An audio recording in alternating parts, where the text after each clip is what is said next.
Well,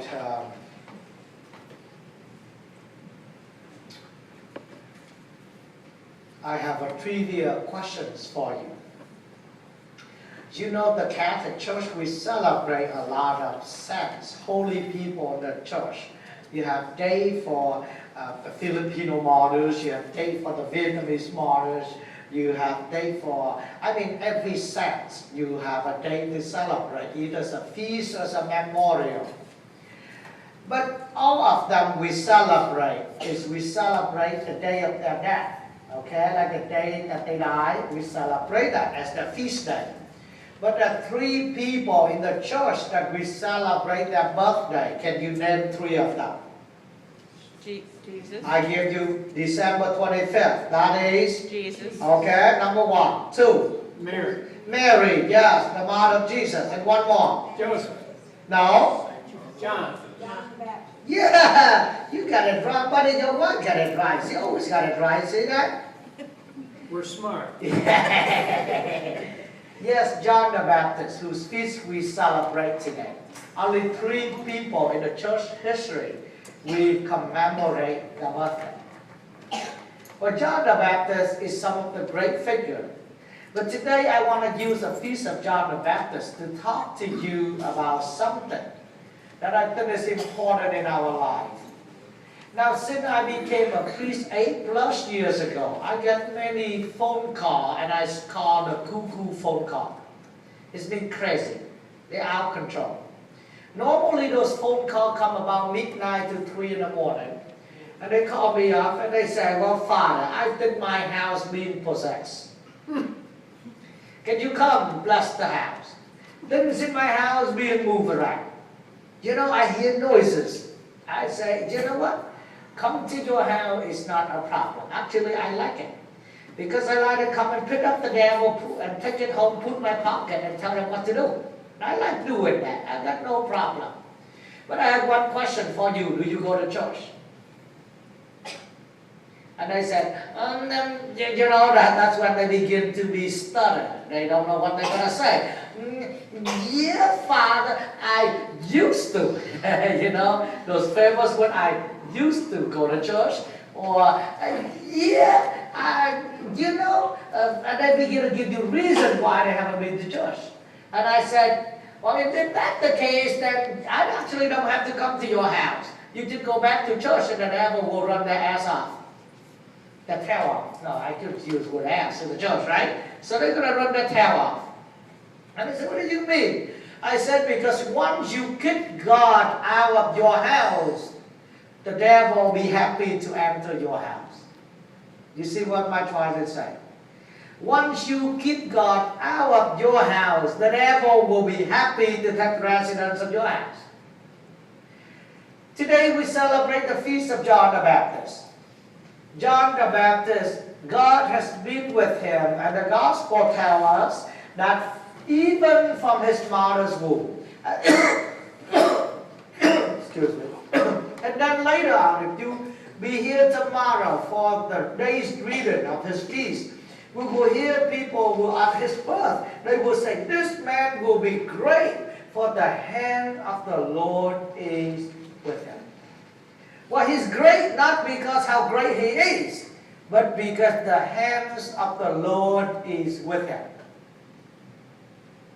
So I tell people, they say, "Oh, Father, can you come?" I say, "I'd be happy to come. But would you promise me that you're going to be going back to the church?" "You know what, Father?" You know, they go on and on and on again and tell them. I said, "That's the case, I ain't going to come." You know why? I can't do anything unless you have to turn yourself back to Jesus. You think you can come in there and do that and the devil will go? No, the devil I may pick one of them and take them home and tell them what to do around my house. But then the other one will be happy to enter your house, since you do not have God in your life. Now look back to your life and my life. How often have we pushed God out of the house? How often we have made decisions not praying and understand God's will? You know, I'm in charge of the Vietnamese Eucharistic movement in these countries and in Canada. I'm the head of all, like preparing for all the education, so everything of that. The other day I got a Facebook message from one of the leaders who said that we have this guy who's a leader in the Eucharistic movement. He's a holy man. He believes in God. He do everything good, but he doesn't believe in prayer. I say, and you tell me that he's doing everything according to God's will. How can you and I, we do what God wants us to do unless we begin talking to God? Am I right? Now, I don't know what he means by praying. Praying means talking and understanding God's will. Now, I give you an example. Mike, how many years have you been married, Mike? 60. 60 years. You got to go to heaven. You're not your purgatory time, man. But, On her. yeah, what about her? Well, she live with you. She had to go to heaven too. 60 years of marriage, do you guys still talk? Sometimes. Sometimes. Do you read her mind? No. No? No. So in order to understand your wife, Joy, you have to talk to her, right? You have to ask her, right? And then after 60 years of living with that woman, you still don't read her mind. That's good. You're not a fortune teller. Great. After 60 years living with your wife, you still talk to her so that you can understand what she wants, correct? And then, how would you and I, we're going to understand God unless we talk to God? You see my point? They always claim, well, I'm doing God's will, but I never talk to God. I don't believe in prayer. I don't believe in talking to God, but man, I'm doing His will. I say, shut up, that's all your will. We don't read minds. You know what? Now I'm taking another example for you. You have a teenager's child, okay? You know what? Well, you get two, so. You know what the biggest problem with mom and dad and the children?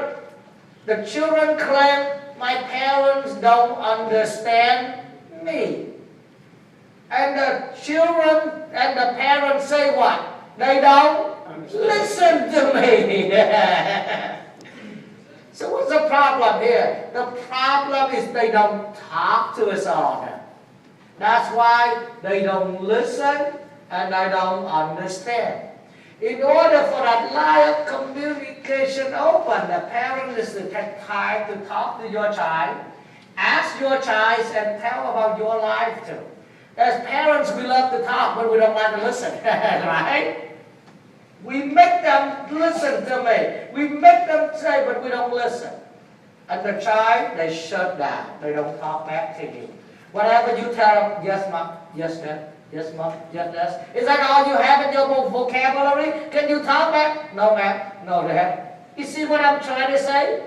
Once we don't spend time with us all that, there's no communication there. That's in the family level. And we have to make sacrifice for that communication to go through. A lot of times, sometimes you get so upset when you talk to them because you feel, and you ask them, where you come from, where have you been, why don't you get her? That's the same thing we have to do with God. John the Baptist, his parents are Zechariah and Elizabeth. Zechariah was praying. And God gave him, and he couldn't believe it. Because his wife has been old. What happened when he didn't listen and didn't believe in God? God muted him. He couldn't talk until the day that John the Baptist was born. And he turned his life around. Sometimes I wonder, why don't God just do the same to all of us and nobody will be talking anyway? I will be up in the room. You see what I'm trying to say? If we don't listen to God, let God mute us. No more, you can no longer talk until you turn your life around. And you will be going on the street and seeing people. Sign language will develop. Quit that. Because we are going to be mute.